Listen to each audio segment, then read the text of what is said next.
औज़ बिल्लाहि मिनश शैतानिर रजीम।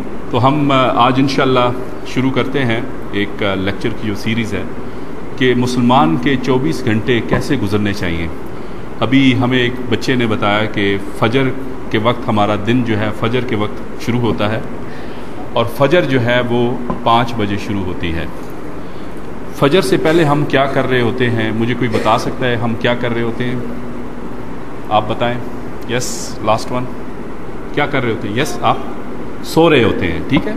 और हमें कौन जगाता है? अजान वाले। और कोई बता सकता है कौन जगाता है? हमें कौन जगाता है सुबह के वक्त? जी क्या जी? क्या क्या? परिंदे। Okay, very good. और इसके अलावा? ओके, हैन। ओके, और कोई बता सकता है? शाबाश, आप बताएं। मामा, वेरी गुड। और शाबाश जी, बताएं। फिर बड़े हमें जगाते हैं। जी बताइए, आप बताइए। क्या? यस, हमें सबसे पहले अल्लाह सुब्हानहू व तआला जगाते हैं। अगर अल्लाह सुब्हानहू व तआला हमें न जगाएं तो हम नहीं उठ सकते हैं, क्योंकि ये जो नींद होती है ये मौत की बहन होती है बेटा। तो जब भी आप सबसे पहले आप उठते हैं तो ये अल्लाह सुब्हानहू व तआला का एक ख़ास फजल और करम होता है कि आप उठते हैं सुबह के वक्त। और जब भी आप उठते हैं, और आप सल्लल्लाहु अलैहि वसल्लम जब उठते थे तो सबसे पहले वो क्या काम करते थे कि ये अपने दोनों हाथ अपनी आंखों के ऊपर ऐसे करते थे। उसकी वजह यह है कि आपको कोई सुस्ती उसके बाद न रहे। जब आप उठते हैं तो आपने अपने दोनों हाथों को ये करना है इस तरह से, और फिर या इस तरह से कर लें, बिल्कुल आपके ऊपर है।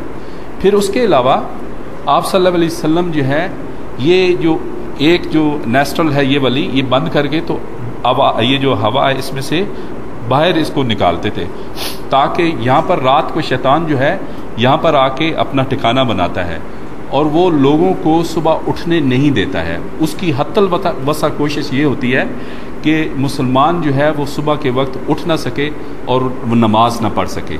तो ये आपने सुबह दो जो काम करने हैं सुबह के वक्त, जब भी आप उठेंगे आपने ये करना है और फिर आपने ऐसे करके फिर इसकी तरफ से ये करना है। उसके बाद आप सल्लल्लाहु अलैहि वसल्लम क्या करते थे? दुआ पढ़ते थे। और वो कौन सी दुआ है? वो दुआ ये है कि उसका मैं उर्दू में तर्जुमा करता हूँ। कोई बता सकता है क्या दुआ थी? जी बेटा, आप बताइए। Yes, very good. इसका मतलब ये है कि सब तारीफ़ें अल्लाह सुब्हानहू व तआला के लिए हैं, जिन्होंने हमें दोबारा ज़िंदा किया मौत के बाद, और हमको अल्लाह सुब्हानहू व तआला की तरफ ही वापस जाना है। आप समझ रहे हैं मैं क्या कह रहा हूँ? जब आप ये कहेंगे तो आपका ईमान वैसे ही और यानी कि मजबूत होगा। आपको जब समझ होगी कि मैं क्या कह रहा हूँ, अल्हम्दुलिल्लाहिल्लज़ी आयाना, यानी कि ए अल्लाह सुब्हानहू व तआला आपने हमें दोबारा ज़िंदगी अता की, बादा मा मातना, यानी मौत के बाद। मैंने आपको बताया ना, नींद जो है वो मौत की बहन होती है। तो मौत के बाद आपने दोबारा हमें ज़िंदगी दी, तो हमें दोबारा अल्लाह सुब्हानहू व तआला की तरफ ही जाना है। तो जब आप ये पढ़ेंगे तो आपका अकीदा और आपका ईमान जो है वो और पुख्ता होगा। हमें जो भी काम बेटा करना है, चाहे आप एक ही आयत पढ़ें, आपको समझ के पढ़नी चाहिए। इंसान में और हैवान में ये फ़र्क होना चाहिए। हैवान के पास अक्ल नहीं होता है, इंसान को अल्लाह सुब्हानहू व तआला ने अक्ल दिया है। और हमें हर काम हम जो भी करें हमें पता होना चाहिए। आप अपने वालिदैन से पूछें इसका क्या मतलब है, इसके क्या मानी है, मुझे समझ नहीं आ रही है, काइंडली मुझे बताएं। अपने कारी साहब से आके पूछें। आपको पूछने में ज़रा भर भी कोई हिचकिचाहट नहीं होनी चाहिए। तो ये आप जब ये आप करते थे तो उसके बाद आप सल्लल्लाहु अलैहि वसल्लम पहला काम ये करते थे कि अपने हाथों को धोते थे। आपको नहीं मालूम कि आपके हाथ रात को कहाँ कहाँ लगे हैं, तो आपने सबसे पहला जो काम करना होता है वो हाथ को धोना है। और हाथ ऐसे हमारे एक अल्लाह सुब्हानहू व तआला ने बॉडी का ऐसा पार्ट बनाया है कि हम जो भी चीज़ छूते हैं या जो करते हैं वो हम हाथों से करते हैं। آپ نے کبھی یہ نہیں دیکھا ہوگا کہ انسان جو ہے اپنی کونیوں سے کسی کو چھو رہا ہو، یا اپنی ٹانگوں سے کسی کو چھو رہا ہو، یا اپنے کانوں سے کسی کو چھو رہا ہو. نہیں، آپ جب بھی چھوتے ہیں کسی سے، آپ السلام علیکم کرتے ہیں، معانقہ کرتے ہیں، یہ جو بھی آپ کرتے ہیں، آپ نے اس چیز کو اگر پکڑنا ہے تو اپنے ہاتھوں سے پکڑیں گے. آپ کے پاس جب پیسے آتے ہیں یا آپ پیسے دیتے ہیں تو اپنے ہاتھوں سے دیتے ہیں، اپنے منہ سے آپ نے کبھی نہیں دیا. تو سب سے پہلے آپ نے کیا کام کرنا ہے کہ آپ نے ہاتھ دھونے ہیں، اور ہاتھ کے اوپر جو بیکٹیریا ہوتا ہے اس کو صاف کرنا ہے. اس کے بعد آپ صلی اللہ علیہ وسلم آپ پاخانہ کرتے تھے، اپنی حاجت جو ہے اس کو دور کرتے تھے.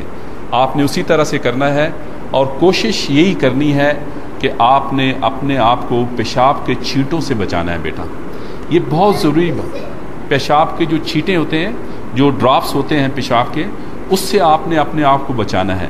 کیونکہ آپ صلی اللہ علیہ وسلم کے، اور میں نے ویسے جو پڑھی ہیں چیزیں، قبر کے عذاب کے جو دو میجر فیکٹر ہوں گے، اس میں ایک جو فیکٹر یہ ہوگا کہ پیشاب کی جو چھینٹیں ہیں وہ اگر انسان کے بدن پر رہیں گی تو وہ بندہ جو ہے قبر کے عذاب میں مبتلا ہوگا. تو آپ نے اپنے آپ کو بہت زیادہ پاک رکھنا ہے. آپ نے حتی الوسع کوشش یہ کرنی ہے کہ آپ کی چھینٹیں پیشاب کے آپ کے جسم پر اور آپ کے کپڑوں پر اور کہیں اور نہ پڑ سکیں. یہ آپ نے اس کو بہت زیادہ اس کے اوپر دھیان دینا ہے، اور یہی ہمارا ایمان ہے، اسی کے اوپر ہم طہارت کرتے ہیں. اس کے بعد آپ صلی اللہ علیہ وسلم جو ہے وہ وضو کرتے تھے. اگر آپ یہ دیکھیں یہاں پر میں آپ کو دکھاتا ہوں، یہ دیکھیں بچہ جو ہے وہ سویا ہوا ہے، اور اس کے بعد اس کے وہ دیکھیں وہ ہم اکثر یہ کرتے ہیں اٹھ کے. تو اگر آپ بیٹھ کے اس طرح سے کر لیں گے تو آپ کو سنت کے مطابق آپ نے ایک کام کر لیا، آپ کو ایک ثواب بھی ملے گا اور اس میں ایک حکمت بھی ہوتی ہے. آپ آگے جائیں، اس سے آپ کی سستی فوراً دور ہو جاتی ہے.